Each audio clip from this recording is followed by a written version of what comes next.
Na-miss mo rin po ba ang pandesal katulad ko ka-low carbs? So ito na po ang inyong mga request at damang-dama ko rin naman na-miss nyo na po. So gumawa po tayo ng low carb pandesal with malunggay flakes po. Napaka-soft and fluffy po nito and I'm sure na magugustuhan po ninyo. Pinampartner ko po dito yung low carb peanut butter ng Grindahan po. Pero syempre, paalala po, 1 piraso o 2 piraso lamang po. At hindi rin po pwede na pang-araw-araw. Kasi lahat po ng ito ay paminsan-minsan lamang po. Ang pangunahing kailangan muli, ano po yun? Protina at fats. So, minsan lamang po ito. So, narito po, i-share ko po sa inyo ka-low carbs kung paano ko po niluto o ginawa. So, una po kailangan natin ng coconut flour and by the way, lahat po ng list na ingredients po ilalagay ko na lamang po sa hulihan. I-screenshot mo na lamang po. And please don't forget to like and follow po para updated tayo sa ating mga low carb meal, low carb dessert, low carb bread natin everyday. Thank you po and God bless. So, after ng coconut flour, almond flour, yun naman po ay psyllium husk. Importante po yan. Monk fruit po yung sweetener natin dito po. Kung walang monk fruit, pwede naman pong stevia erythritol. Baking powder at ito po yung moringa o malunggay flakes ng Grindahan po, 1 tablespoon. Natural po ito at organic.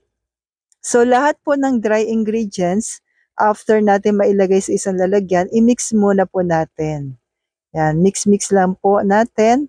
And by the way po, kung umabot ka po sa part na ito ka-low carbs, pwede po bang pa-comment naman po kung taga saan ka? Para alam ko lang po kung hanggang saan aabot itong aking pandesal. Thank you po sa pag-comment.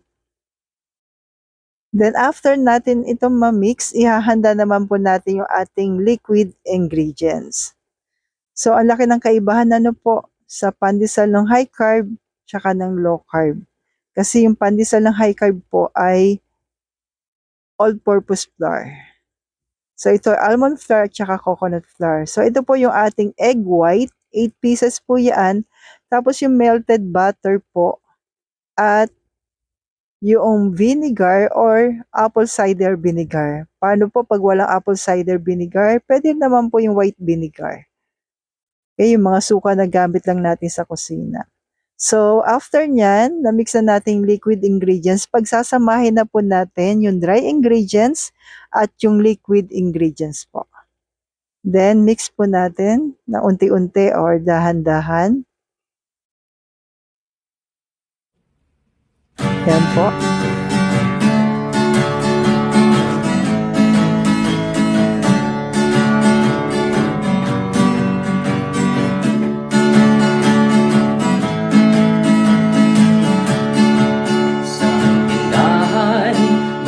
Essentials ay kumpletong matatagpuan.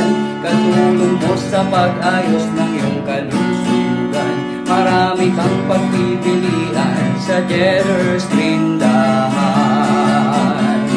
Baking essentials, condiments. Sa hot water po, dahan-dahan natin ilalagay.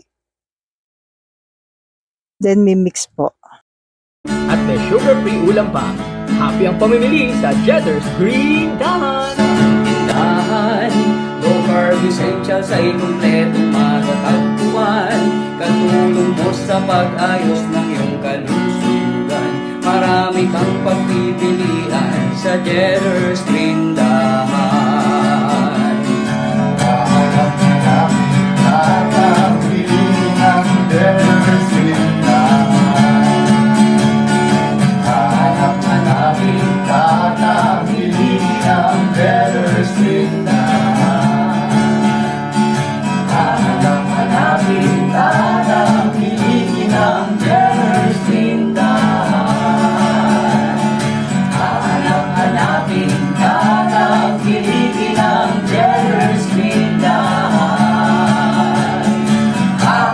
Hanapin ka ng kiligin ng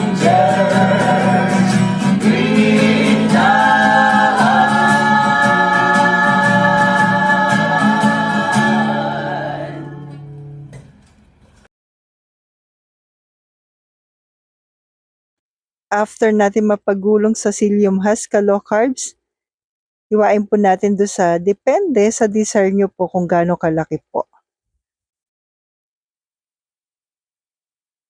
Yan. So, hiniwa ko lang po ito na maliliit. Tapos, nilagyan lang natin ng konting design po para yung mukhang pandesal. Yan. So, ganyan lang po siya, kaliit po. And marami po ako nagawa po dito para sa 3 katao. Kinain po namin to ng 2 araw po. So, tigda 2 kami nung unang araw, then pangalawang araw, tigda 2 po ulit. So, dagdag idea po.